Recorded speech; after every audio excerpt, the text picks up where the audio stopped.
You're listening to Halfway There, Stories from the Path with God. I'm your host, Eric Nevins. Thank you so much for joining me today. If you want to get show notes and links, any links to anything we talk about here today, it's all at my website, ericnevins.com. Check out Halfway There, episode number 11. Yeah, this is episode 11. That's hard to believe. We are definitely getting on. Most podcasts never make it past episode number 7. So episode number 11, you know what that is? That's an accomplishment. I'm excited about it. And you know what else I'm excited about? I am totally stoked to bring you this interview. So of all the interviews that I did for this very first season of Halfway There, they were all great. This one, though, I think perhaps has the most drama. My guest, she has been through the ringer. She's had unexpected medical diagnoses, quickly leaving a job, relational issues that she never expected to turn out the way that they did. Maybe you can relate to some of those kinds of things. I know I can. But what's beautiful about her story is the way that she learned to trust the Lord through all of it. I called this episode Peace in the Midst of Overwhelming Adversity, because that is exactly the situation in which she found herself, overwhelmed, all kinds of adversity from all sides, and she's found peace. She's found peace. You can hear it in her voice, and I don't know about you, but I could sure use a little more of that. So it was fun to just spend an hour with her. This is a little bit longer than normal, but I promise you it's worth every single second, okay? So before I go on and risk going on too long, I just want to go ahead and introduce you to Jane Grifasi.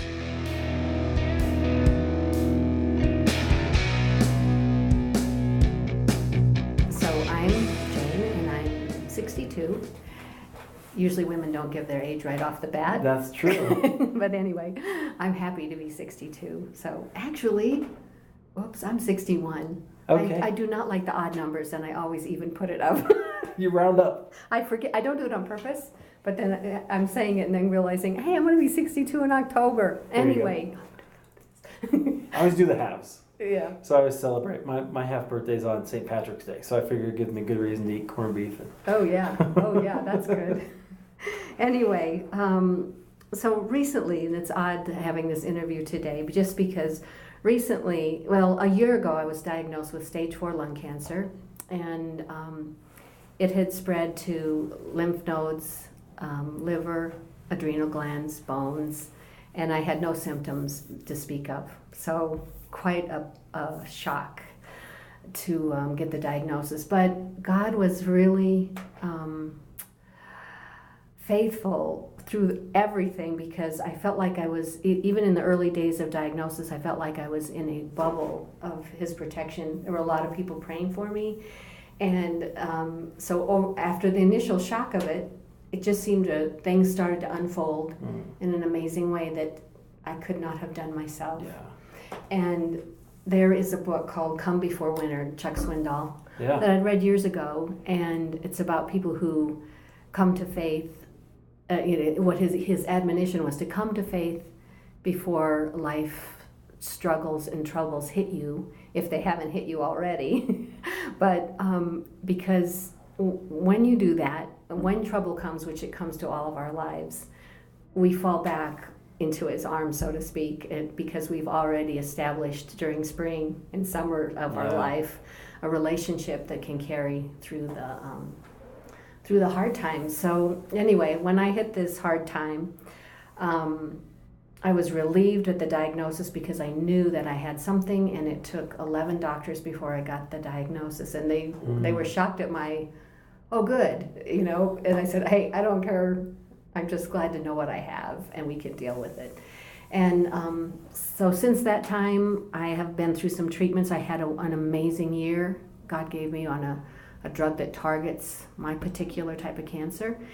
And at the end, but I knew, I was told that this would not go indefinitely. Eventually, the cancer mutates around this drug, and indeed, it was about 9 months in when it stopped working for me.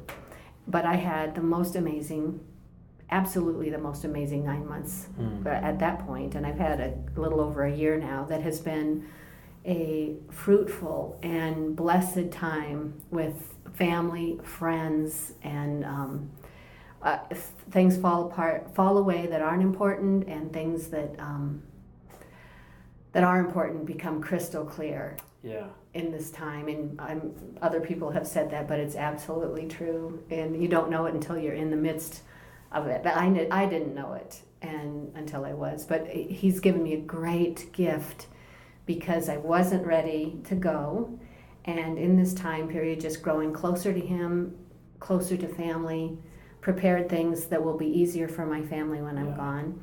And now I start only now actually have I started looking more toward the other side, toward heaven, and what that means for us. Because just had my latest scan 2 days ago, and it's spread to my brain. So I have brain mets as well. And I feel so at peace with everything that is unfolded that I know it can only be him that got me right here where I am today. Yeah, that piece is beautiful. And I appreciate you sharing that with us. So, and I want to ask more about sort of how you, as you go through that and what that experience is like. But before we get there, because there's a lot that leads to that, right? So can you tell me a little bit about how did you come to Christ initially, and what led to that? Okay. Well, there was a lot of trouble before I came to Christ. Okay. Not uncommon. Yeah. And but I had been going to church every Sunday till I was 16 in a Lutheran church, and mostly for me, and I'm not blaming the Lutheran church, but that was potlucks and socializing and wonderful fellowship. But I wasn't old enough to zero in. It wasn't my time to really focus, or I don't know what. But anyway, left going to church at 16 and got married, and then all the trials and tribulations started with kids and issues and marital problems. And so my husband and I ended up getting divorced, and during that time period, after we'd gotten divorced, we'd been married 7 years, and we were divorced for 2 years. But I'm jumping ahead. Okay. But anyway, during that time, a friend of mine invited me to church, and she said, well, it was a Nazarene church, and I'm laughing going, well, is that a cult? Because I'd only heard of Presbyterian, Lutheran, and some basic things. And God is so big, how he works through all of these different interpretations of his word in our lives. But anyway, was invited to church, was struggling in marriage, had been divorced 2 years, and had just started to try and get back together with my husband, at that time my ex-husband. And so there were so many times that when I was seeking, he was intervening. And one of the verses that came to me was, train up a child in the way they should go, and when they're old they won't depart. And I thought, well, I'm not old, but I did have that training. I did have that input in my early years, Bible verses, Sunday school, a lot of things. And I thought, God, you made marriage. If you made marriage, you surely know how to help us live in that relationship. And I started specifically praying for that, and it was amazing what he started doing in our lives. And Chuck ended up coming to the Lord, and we had 2 daughters, and then we went on to have a third. So we had the 3 girls, and we plugged into a church. That church we attended for 20 years, and we did life with those people, and their kids grew up with our kids. And it was just a great, wonderful time, wonderful time. And I wouldn't trade that in. But I need to add that during that time period and the entire marriage, my husband is really way high and way low in mood and temperament and everything. But most of the time, he's Italian, funny. Oh my gosh, and he could entertain a room for an hour and get everybody laughing, Yeah. And so but because of this temperament that we were living with, all of us, including him, there were some times when things got kind of wild. Like he had 300 pounds of tomatoes delivered to our door once because he got such a great price on it, and we were in a food ministry. Wow. And we had to process all these tomatoes. I couldn't even look at anything red after that. We were, making salsa, making spaghetti sauce, Wow. freezing it, Yeah. passing it out at these things. But anyway, there were a lot of things like that happened that I never equated with mental illness. And now I'm going to kind of go to where this is, being married from the time I was 18, divorced for 2 years, remarried, and just sailing through life, when things got kind of strange with Chuck, I would say, he's just the crazy Italian. Emphasis on Italian, not emphasis on crazy. But anyway, I should back up a little bit and just say those years of raising the kids and being in fellowship and just a sweet, sweet time. But we got rid of our TV. The church that we went to, Nazarene, there's no drinking, and that was part of their thing. And so that was part of our thing because everybody we hung out with and were friends with, no one was drinking. And so it's kind of a sweet time because I never wanted that to be part of our family life. Have had some of that. My father was an alcoholic, so I always thought, no, rather than even dabble, don't mess with it because it's devastating if someone gets an issue with it. Sure, an right. alcoholic. So anyway, we had just a great life, and then after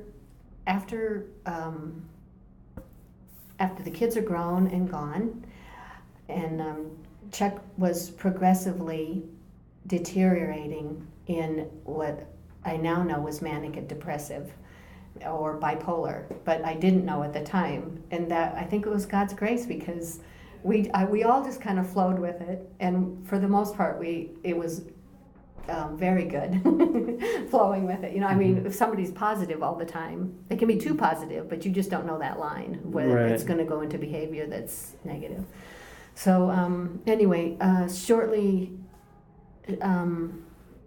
after watching him deteriorate, he actually was so difficult for the last 5 years or so, and very concerned for his health and safety, even suicidal tendencies and talking. And so life's getting really, because he had never spoken that he'd had these thoughts before until like the last 5 years.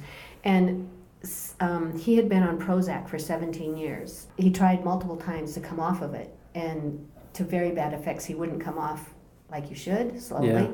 And so that was always an issue, that he hated having to take this, but he felt like he couldn't get off of it and get stable.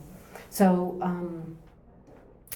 then we went on a trip to the Philippines, and it was amazing, just a wonderful time with friends, family.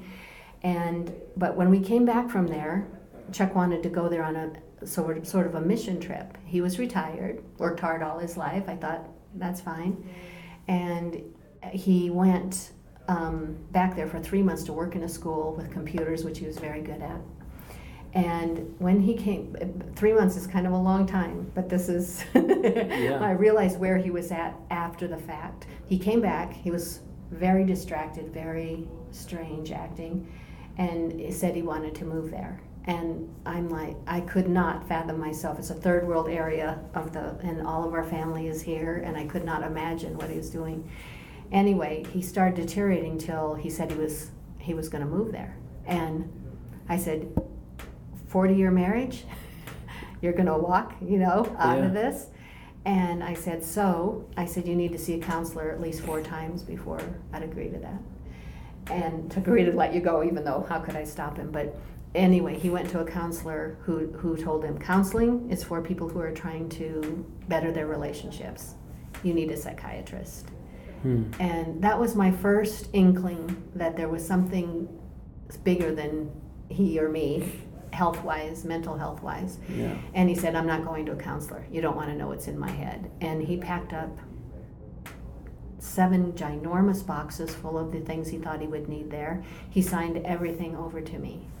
The house, cars, another condo that we owned. And he was smiling and signing it over, and I'm in complete shock. I cannot believe it. And our entire family, 3 daughters, married with 8 grandkids, who love their grandfather, could not believe this was going on, nor could I, and he left. And a week later, a Jewish psychiatrist friend of ours called and said, "Didn't Chuck say he was on Prozac?" And I said, "Yeah." He said, "That is the exact wrong drug if somebody is bipolar. It will push them to the manic." And all the lights went on in my head for what we had lived through. Yeah. That if people go on Prozac or these SSRIs for depression, only 1 in 4 of them will be bipolar. Wow. Because it pushes. If they go on for, I'm talking 10 years. I mean, Sure. a long time, you know. And so 17 years. My gosh, it's just way too long to be on that drug. Yeah. And so. Well, go ahead. Yeah. So, okay, so this is more recent, right? This happened just recently. Yeah. So tell me, and I've heard a little bit of this story through your daughter, who we're friends. Yeah. So tell me, how are you processing that with God through the whole thing? So, at first it was just a lot of anger. Like, are Yeah. you kidding? We've been, divorced once, and and now this is what's going to transpire at really kind of toward the end of our lives, And so I was angry, but I was praying, and as soon as the mental illness piece got laid on the table for me, paradigm shift. If Chuck had Alzheimer's, I would have gone to the end of the world for him, as would everyone in our family. Mental illness is another issue because you're facing, it feels personal when they're, right, no filter on the mouth and all kinds of things. You're taking it personal.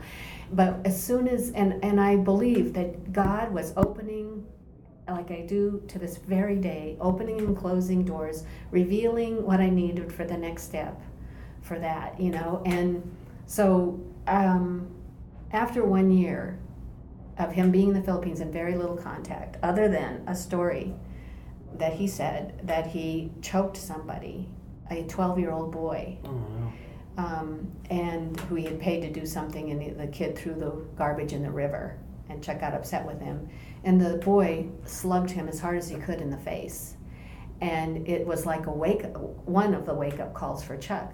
I could have hurt that kid. So we were back in contact, and I said, "I'll bring you home, but if you come back, you have to,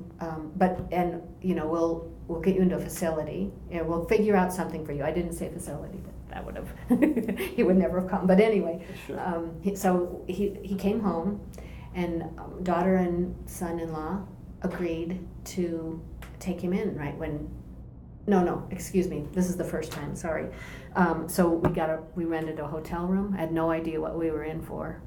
And it was abrupt. He agreed to come back abruptly. So we got him back, got him into that hotel, and then got him transferred into a VA facility where there were 17 guys, vets, who all had diagnosis of bipolar.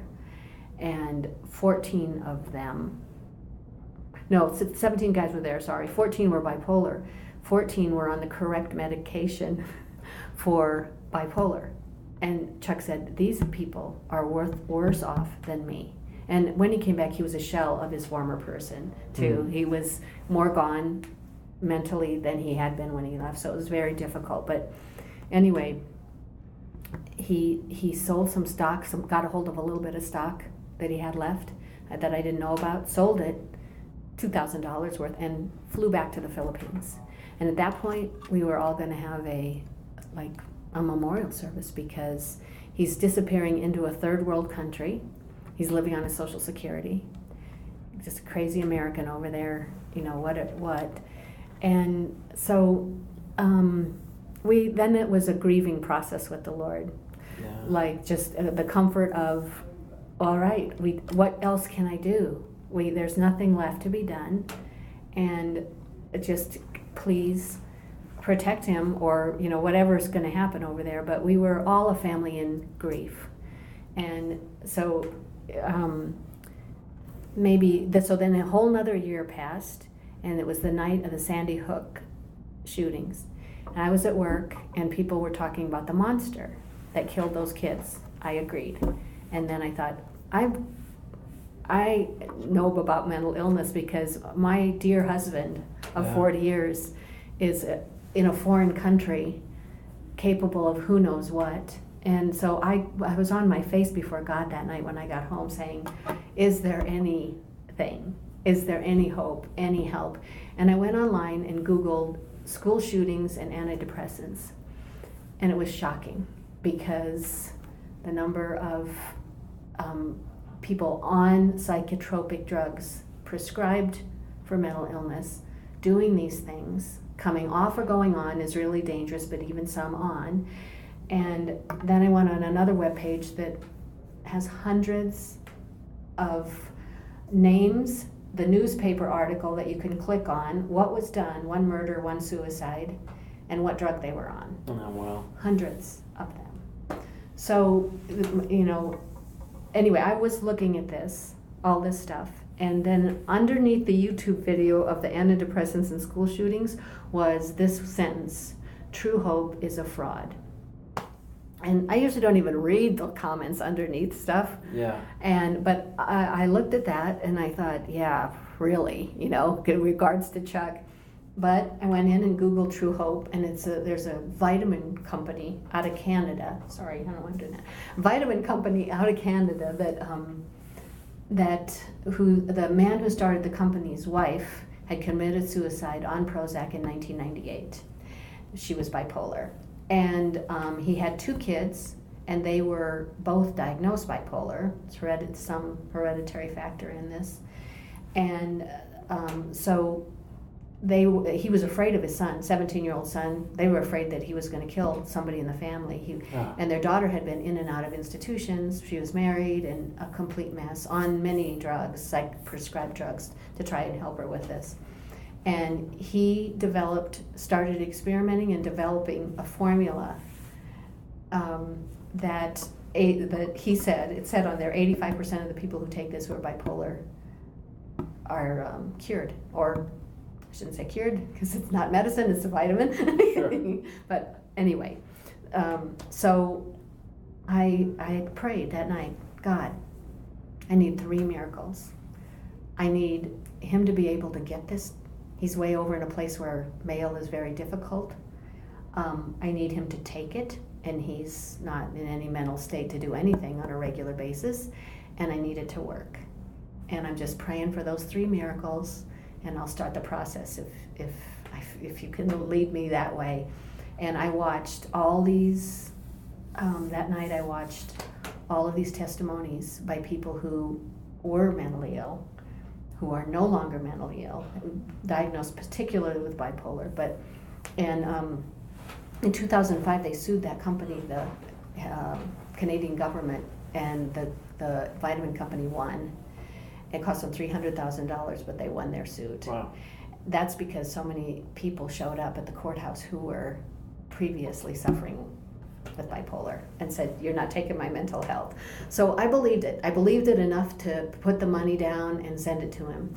So he got it. He started to take it. And he felt so good that he dropped Prozac. Had a psychotic event, was looking for rat poison to kill himself. And I'm on my phone texting in the middle of the night to the Philippines, go back on Prozac, because we had sent very specific instructions that he had not to come off of that, that way. And so I realized right then and there he wasn't going to be able to do that over there. Now he's refusing to even take more vitamins because he's associating it with the psychotic episode. Sure.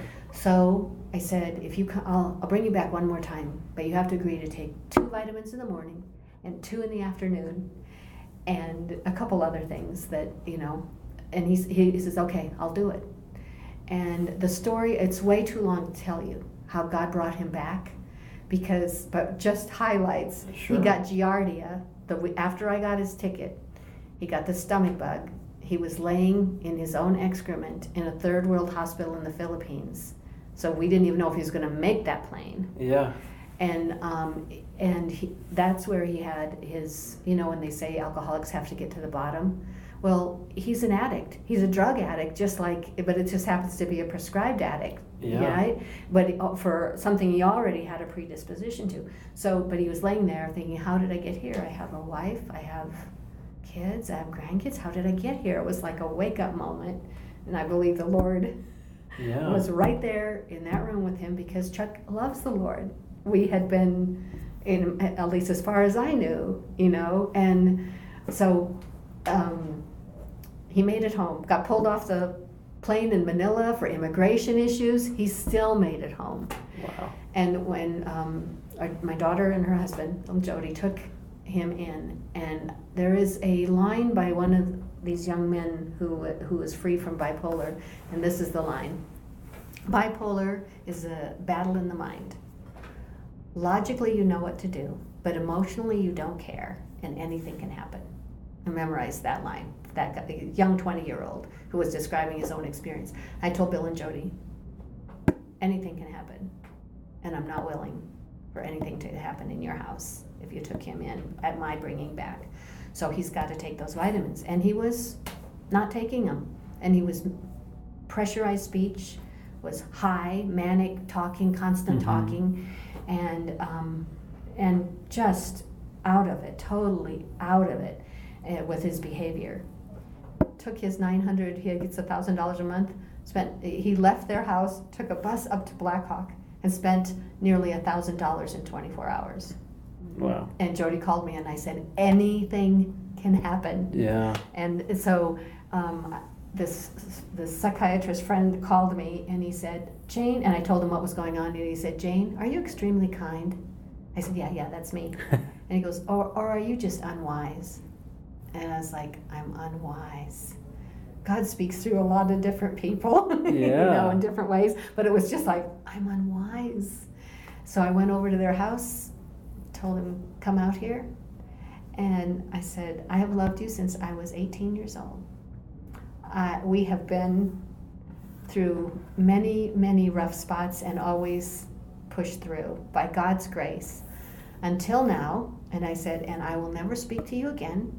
I will never answer an email. I will never take a phone call. I won't be at a funeral if you're going to be there, a graduation or a wedding if you're going to be there. And he looked at me, unless I said, you take 2 vitamins in the morning and 2 in the afternoon, and now sign over your Social Security check. And he said, I'll sign that. And I was shocked. I didn't even have it in writing, but I got it in writing really quick. And he signed it, and 3 days, and went back in the house, started taking those, 2 in the morning, 2 in the evening. And in 3 days, Jody called me and said, the manic is way down. He's talking a lot less. And this is amazing to me, but I believed it could happen. I believed it could happen. And I mean, he got it already.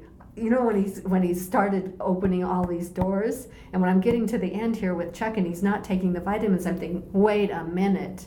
God got you those vitamins. Right. God saved you through a psychotic episode and the stomach bug. And now you're going to not do this? And then he did it. Yeah. God even worked on him and the whole situation. And so 3 miracles, boom, boom, boom, just like that. And all of a sudden, God to me is, he's always been huge and magnificent, but there's nothing he can't do in our lives. He could heal me in a split second. And that would be all right with me, but it's also all right with me. He couldn't do any bigger miracle for me personally than what he did in Chuck's life.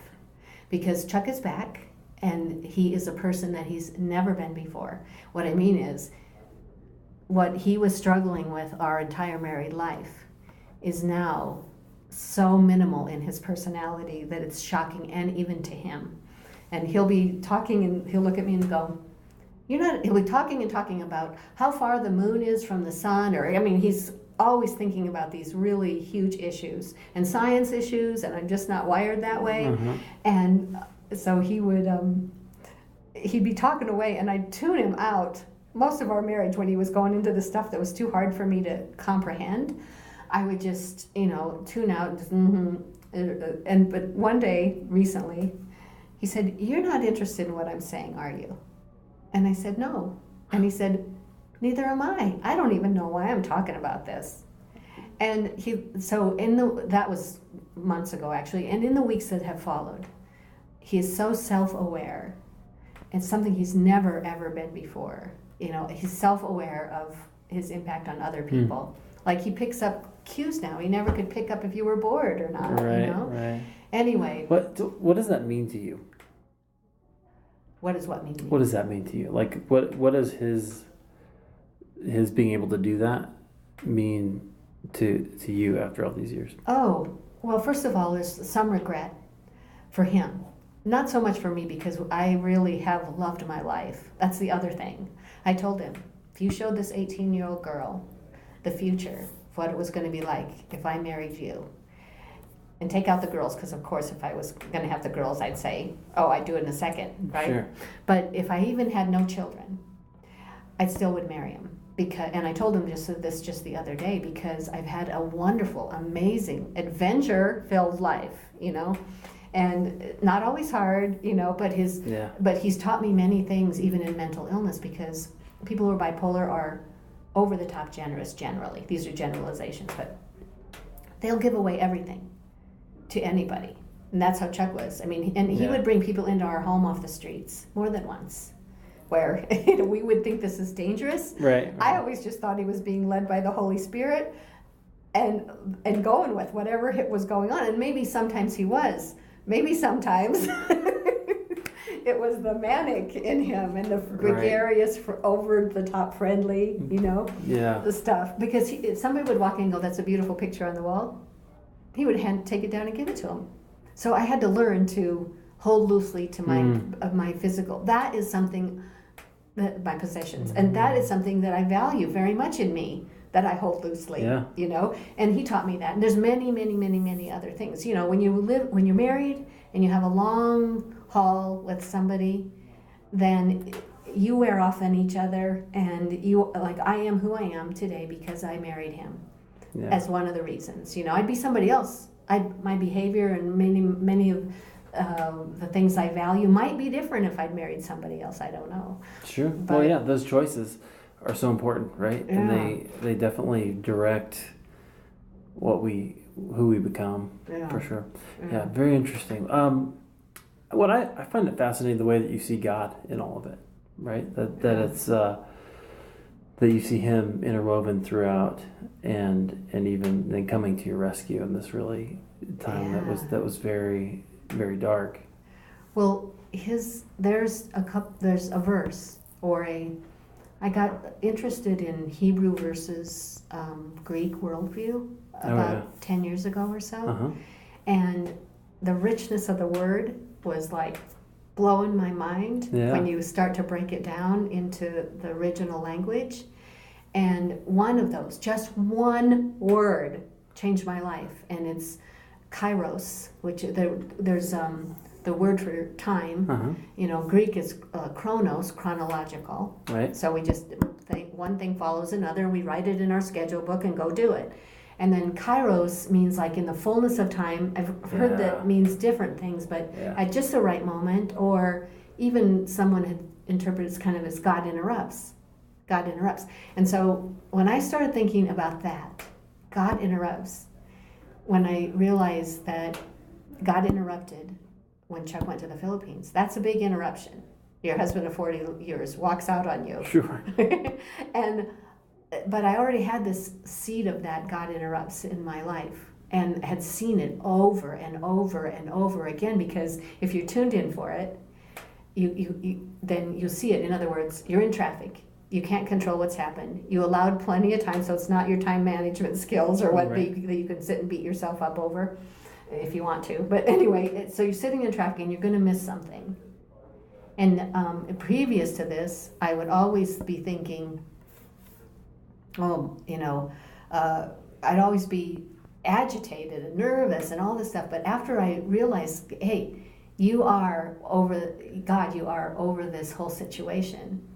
And if I'm not going to make this, do you have something else, or what is going on here?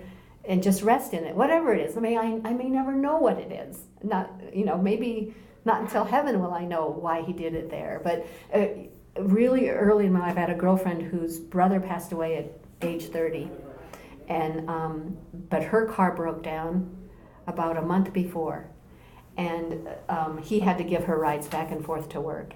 And she at first was really upset about her car. Didn't have the money, just bad timing, everything. And after she got those rides with her brother back and forth to work for I don't know how long, a couple of weeks, and she said, it changed her life at that moment, saying, whatever comes in her car trouble or whatever, you don't know what God is working out. She said, I was so glad my car broke down, but what? So instead of saying it after the fact, I try and stay, like right in the moment of it's happening. Like, are you interrupting? Are you, is the fullness of time? I'm on your time. I'm on Kairos time. I am not on chronological time.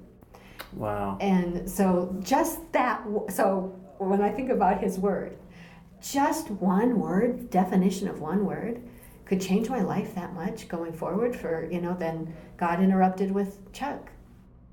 God, and look how that turned out. Like he would have, I believe, though I don't know, how can I say the future? But I believe if God hadn't interrupted, if he hadn't gone off to the Philippines and interrupted our lives like this, he might have committed suicide in the basement, because at that point he was like. When he was down, when he was up, but when he was down, he was so down that he was suicidal. So if God hadn't, so then I see the whole picture of him leaving as the grace, the provision for wellness that was going to be coming down the pike. A little bit later, just hang in and watch and see. Yeah. Well, that's so interesting, because I think that's what you're talking about is a hallmark of spiritual maturity, is learning to listen, right? And what I hear you saying is, that God, you're trying to be present or to what God's doing, and so whether instead of being bound by your own schedule or whatever it is, being open to whatever it is that God's bringing. Yes. And that's a hallmark of spiritual maturity, right? But that doesn't come easily, right? It comes with time. It comes with experience. It comes with experience with the Lord to have an event like this. And I'm sure, like you said, there's 1,000 other events where that got interrupted, we could say, in the past that prepared you over these years, let's say. But see, that's the thing that I find so fascinating, right? And that I think there's a lot of power and beauty in the way that God does that for us, that we don't even notice most of the time. No. Right? We don't notice that God is actually working with us. But when we take a minute to reflect, there he is. Yes. So.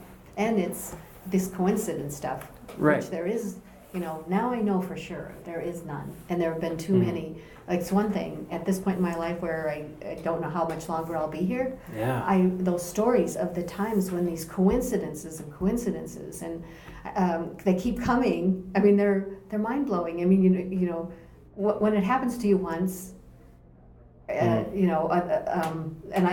it's like I could go off on these tangents and tell these stories, but it's like those are the things I want my grandkids to have, to hear about, because it's like Eric Metaxas in that book, Miracles. Yeah. Those things that, isn't hindsight amazing when you can look back and see him working, and where he worked, how he worked.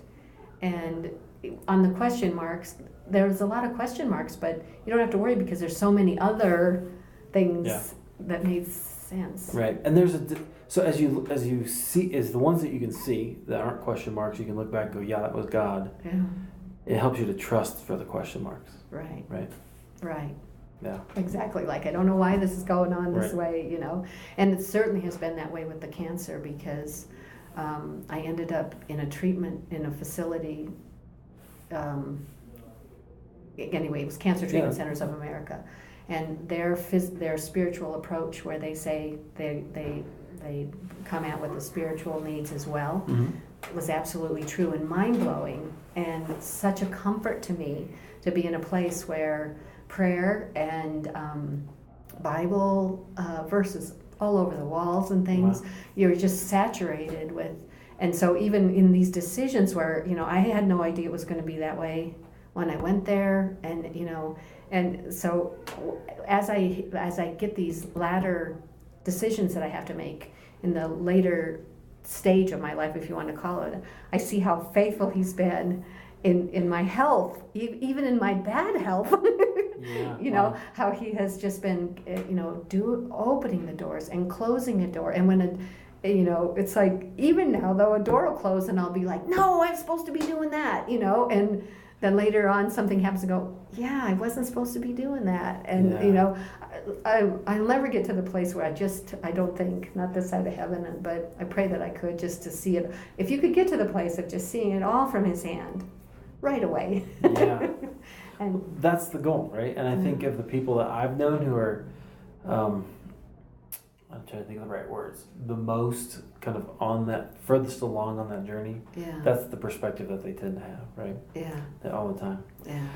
Although they learned it the hard way. Yeah. Almost all the time. Yeah. Well, so I'd love to hear a little bit more about your life. So obviously your husband is a huge part. Yes. And you told us that story. Yeah. I'd love to hear more about sort of your own experience with God through the years. Oftentimes there's like a period of, after you come to Christ, there's a period of like learning and growing. Did you have anybody like mentors who poured into you, or was it more?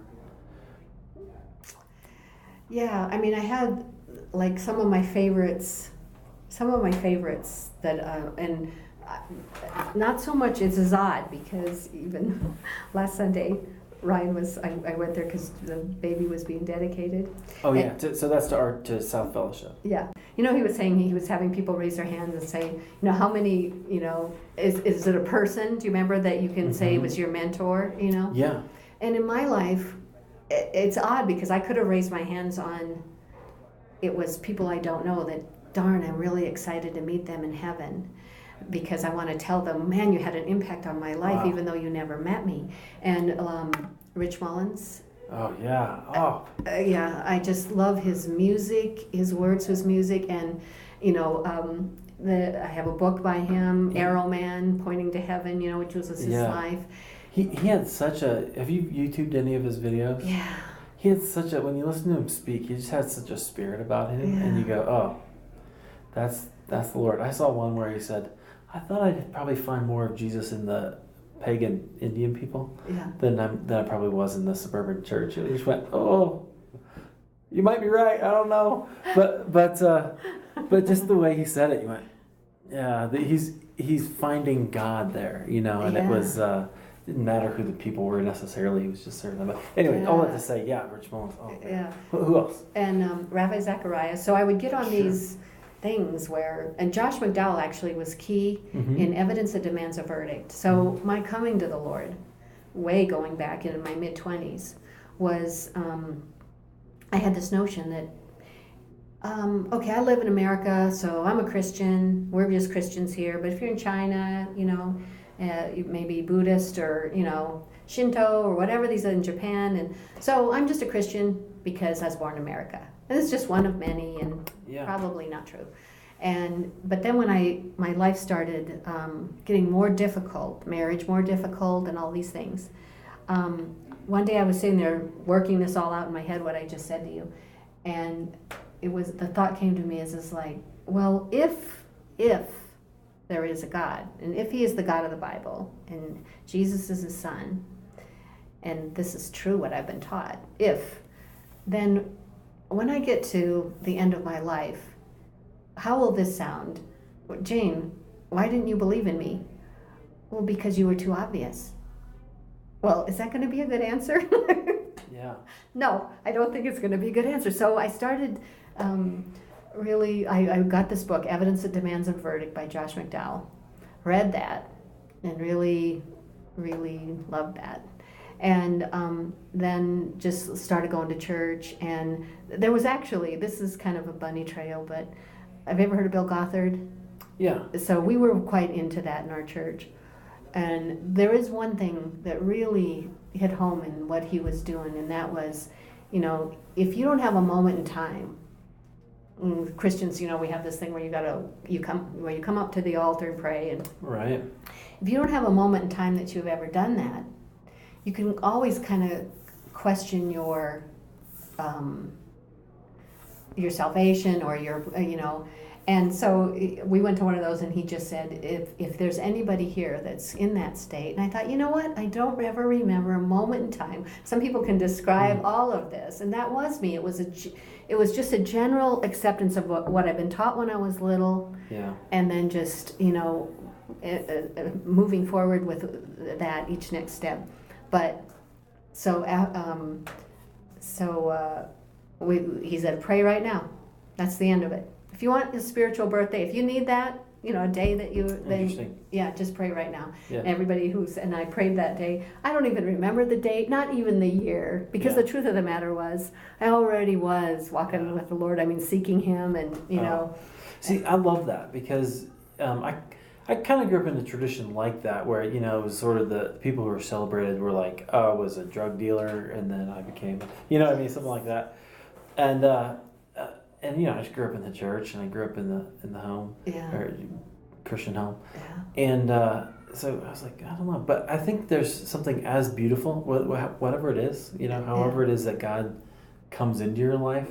Yeah. So I'd love to hear you say, oh, well, I was already making those, I was already on the journey. Yeah. But there was this time when I said, okay, and I acknowledged, maybe is what you're saying, that you acknowledged that you were on that journey. Yeah. And you're like, yeah, that's it. Yeah. So I love that. I love that. I don't think you need to have a moment, but man, it's great to know that when it dawns on you, I'm on this journey with God. Yeah, and if I need a moment, I can point back. If somebody says, hey, are you? Right. Well, I did, right back there, if you need. Anybody who thinks you need a moment, though, you don't want to hang out. No. That's okay. No. They're not out for your good. No.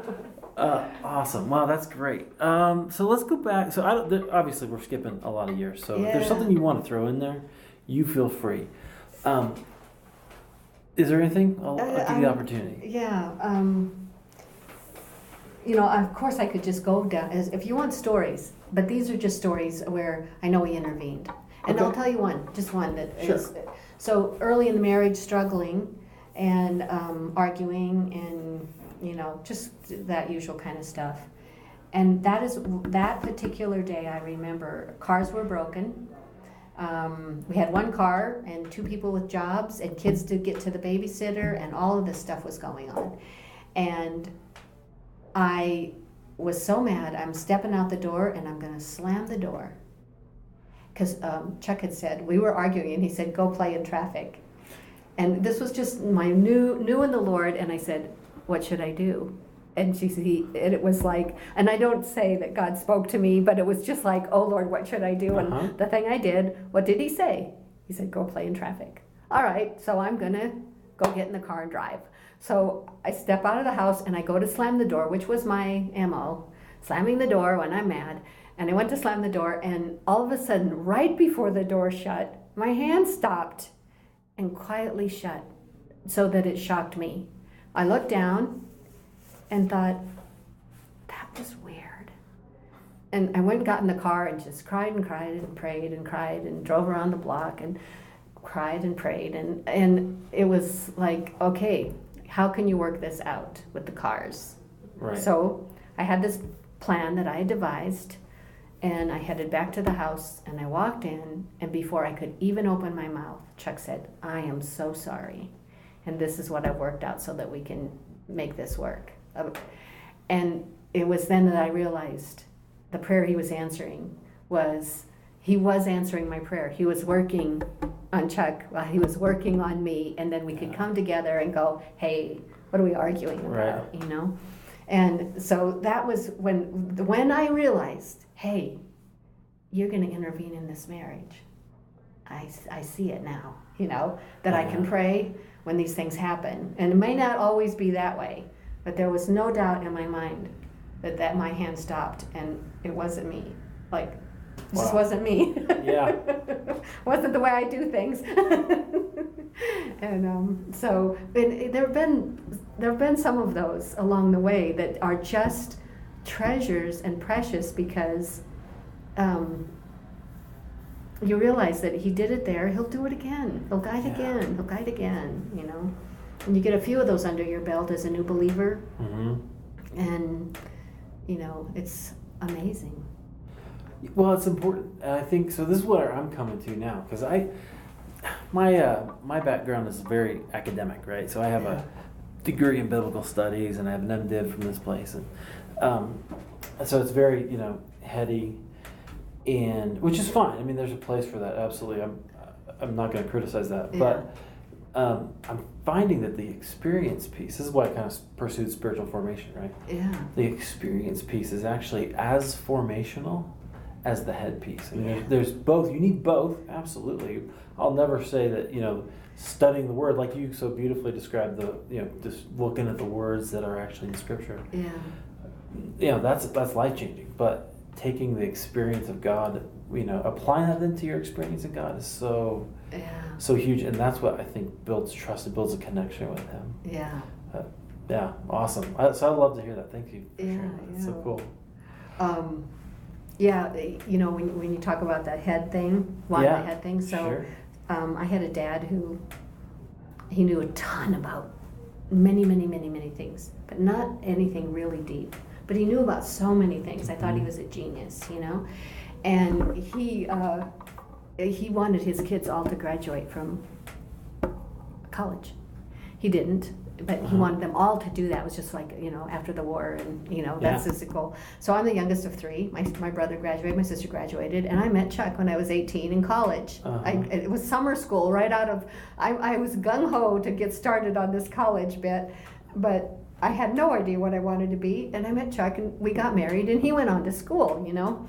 And I worked for the phone company and had a great job as far as work around hours with kids and everything, right? And Were you here? Were you here in Denver? No, we were in Omaha. Okay. Oh, Omaha. Yeah, it was Nice. cordboard. You know when you pull up the things? Uh-huh. Yeah. I started on my 16th birthday. Okay. Yeah, and I met Chuck when I was 17, got married when I was 18. Nice. So, and I've worked for the phone company all this time. Wow. Until I got diagnosed. And when I say the phone company, now it's CenturyLink. Sure. You know. But anyway, and God interrupts. I just want to say, when I got this diagnosis, I am driving to work, and the doctor calls me and says, pull over. I want to talk to you. And I said, no, I'm fine. I'm on hands-free. She goes, pull over, you know. And he interrupted my life right that minute. Yeah. You're not going to work today or ever. Wow. Again. And it was just amazing because I had that interruption thing in my head and went, wow, this is an interruption. There's one. Wow. Other thing. But anyway, what was it? Oh, about college. So then when I married Chuck, my dad was very upset. Chuck's 24, I was 18. He's Catholic, he talks too much. I'm Lutheran. We're a very quiet family. Uh-huh. So anyway, so I told him, can I marry Chuck? I'll finish college. And he said, okay. And I didn't. So years later, after coming to the Lord, I went back to my dad and said, hey, I'm sorry.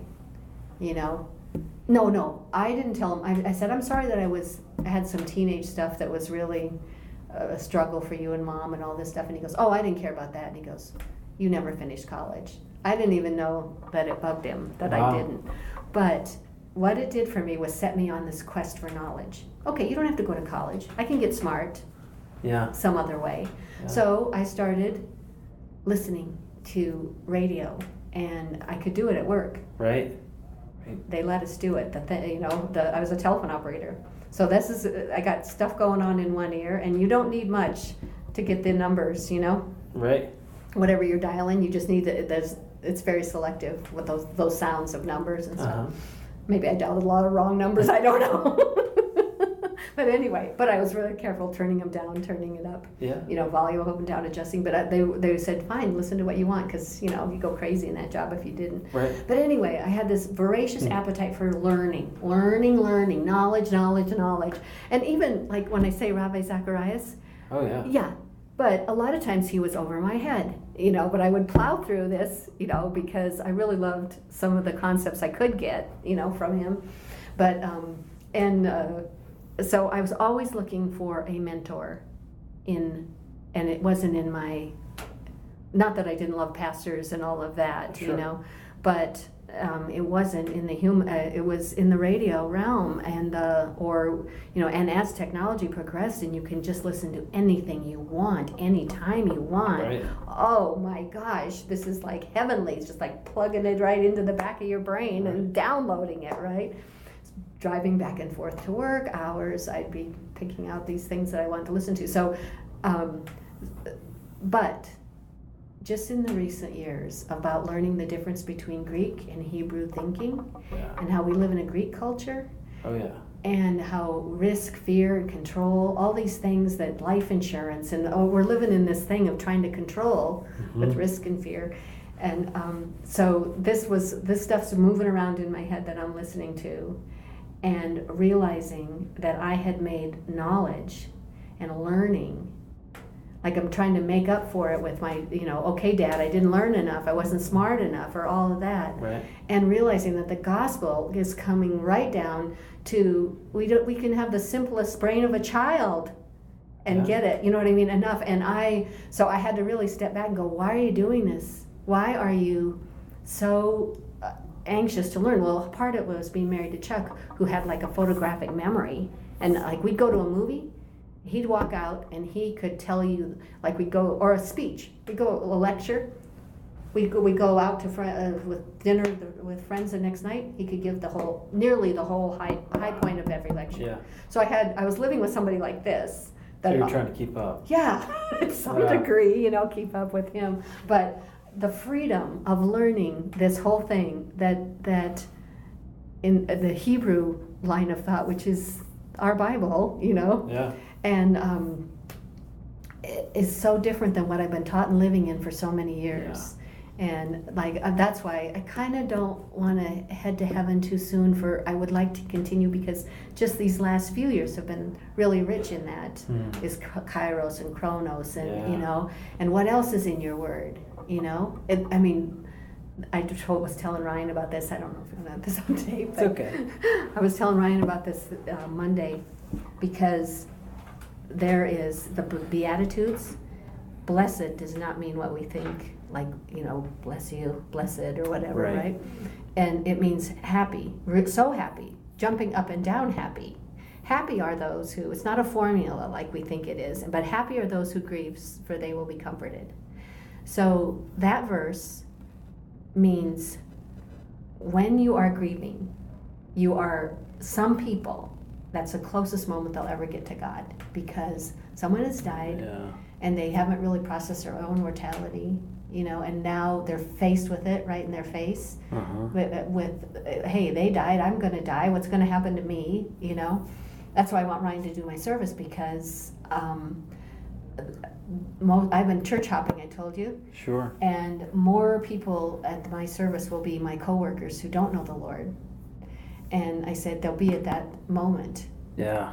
Of some of them, and I've worked with them for 14 years. I love them, but they're, they're wild. One's a Wiccan, and all this stuff. And I was like, well, I just want my service to be glorifying to God, not a hell damnation message, but clear gospel message, and then a complete celebration of where I think I'm going to be.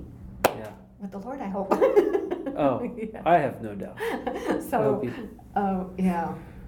Wow. Yeah. Well, certainly Ryan is a great preacher of the gospel. That'll be amazing. I've been a few times to your church. I've loved the messages, Yeah. And just and Jody and Bill really love it there too. And it's hard to find a good church.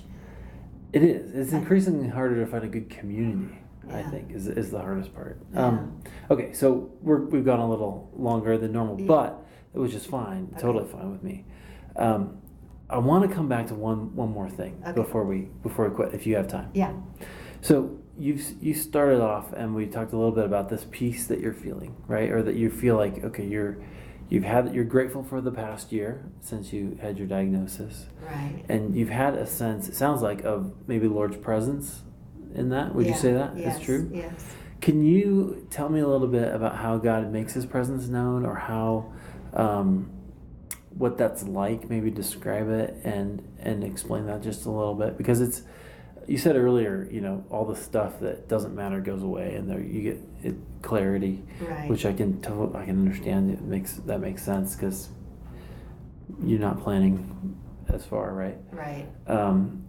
So, can you just describe that for me? The peace? Yeah, the peace, kind of where you're at with God at the moment. So I read this. I think Richard Wurmbrand said it about don't seek peace and understanding. Just seek peace. Because understanding makes you somebody that you aren't, God. If you understood all of this, Yeah. it makes you something. But anyway, the peace, the main thing I think is for me, it is I think, and I wish it was not so much that, but what am I looking for emotionally? I don't know. But it's seeing things that I could not do, I could not make happen if I had $1 billion, and He makes them happen. Yeah. And so it's the peace is seeing Him ahead of me, knowing He's ahead of me, and guiding and directing, and He'll take me when He decides. Is a great so I guess it's just rested assurance. I'm trying to think of another word besides just peace, but like I don't expect to understand it anymore, or like when you're younger, you always want to understand. That's that thing I was thinking about, knowledge, get it all, figure it out, and so yeah, I feel like, through music, many times I can just feel words will come that I know just bless my heart beyond what it would be if He wasn't in somehow trying to comfort me and prepare me for what's coming, or Has God used any scriptures in particular in the last year? Yeah, the one about no eye has seen, no ear has heard, no mind has conceived what God has planned for those who love Him. I think it's 1 Corinthians 6:9 or something. But anyway, I love that verse. I love the verse Micah 6:8. Yeah. Do justice, love mercy, walk humbly with your God. I think that's almost my favorite verse. And it's because that is where I'm talking about Hebrew thought. Like in Hebrew thought, it's more what you do. Doing is very, very important. It's Right. And so listening to people talk like this who are really living in that mode more than I am, I always used to think, oh God, you know my heart, I had good intentions. I know I didn't do it right. I didn't call that person, but I intended to. Sure. And I always thought that was fine, as long as He knew I had good intentions, until I started thinking about do justice, love mercy, walk humbly with your God. Do justice, Yeah, do the right thing. And walk humbly, that's really hard, just, stay humble. Yeah. All that He's, Yeah, that if you have time for a word study, that's a good one. Is right it? there. Yeah. It's one of those that's, if I recall right, we don't really know what it means. So that's the closest that we can get. Oh, the mercy. Yeah. Yeah. Yeah. I think it's the latter part, the walk humbly with the Lord your God. Yeah. Is a very interesting word. So. Yeah. But if I recall right, it's been a while. Yeah, good. Yeah. Well, anything else you want to add to that? No, I think All right. that's good.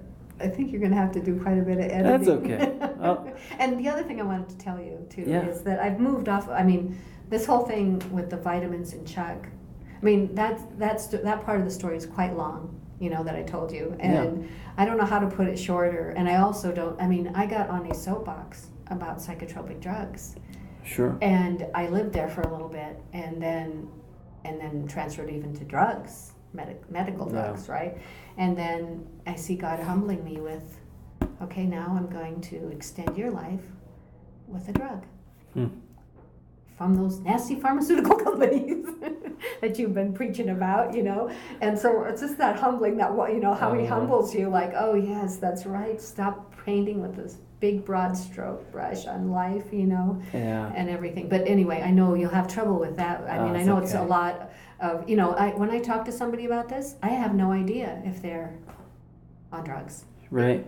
Or, and I don't even mean to say on drugs, but if they're not been prescribed something and properly, maybe even, and that I, make a big deal about. So I'm still working my way through that. And I know the Lord is probably like, oh, there she goes again, on that. But if it saved Chuck's life, which he freely admits, Bill and Jody and I saved his life with God's direction, Wow. And so he's there for me, like you wouldn't believe. We're divorced.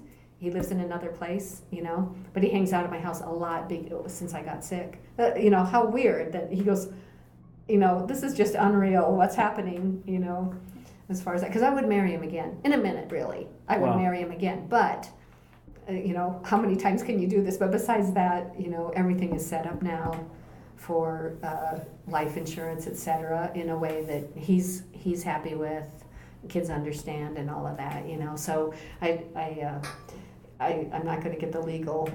Government's taken over marriage anyway. They're changing the, If I did get married, I wouldn't get married in the government. I just do it right in church. But anyway. Awesome. All right. Well, thank you. I appreciate you're you welcome. sharing with me. You're welcome. I enjoyed it, actually.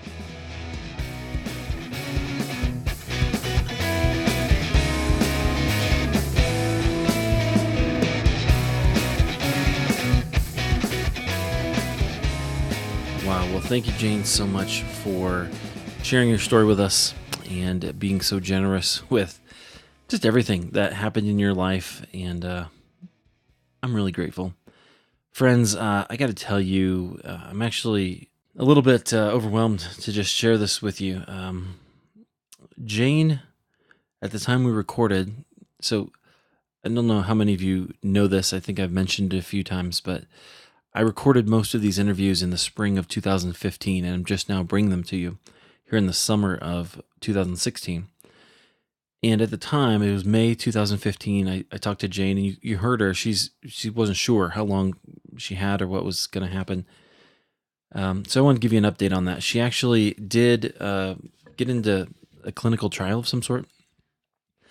And she had been out camping, back early in the early parts of this year. And when she came back, she found out she was, I don't know the best way to put this, sick again, I guess.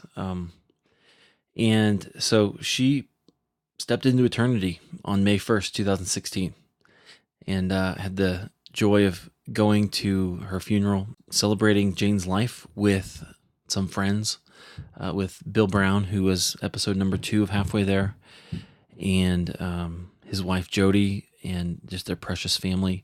It was wonderful. It was just wonderful to celebrate her and the joy that Jane had, the love that she expressed toward everybody, all the ups and downs that she just shared with us. Just amazing. She made a huge impact on people. Now she's making an impact, no doubt, in eternity on all those around her, celebrating and worshiping the Lord, and whatever else that looks like. Anyway, I wanted to give you that update about Jane. I hope that this goes out and touches somebody, and that her story, oh man, as our story doesn't end, right? The impact that we have does not end when we die. And God can use it to great ends, however He wishes. Forever. That's the point. That's the point. Death is not the end for us if we're believers. So with that, I'm hopeful. This podcast is small, right? It's a small thing, but I'm hopeful that somehow this contributes to Jane and the impact that God wants her to make in this world. All right, guys. I'm just a little overwhelmed here, but I'm gonna leave it at that. All right. Catch you next time. Keep the faith.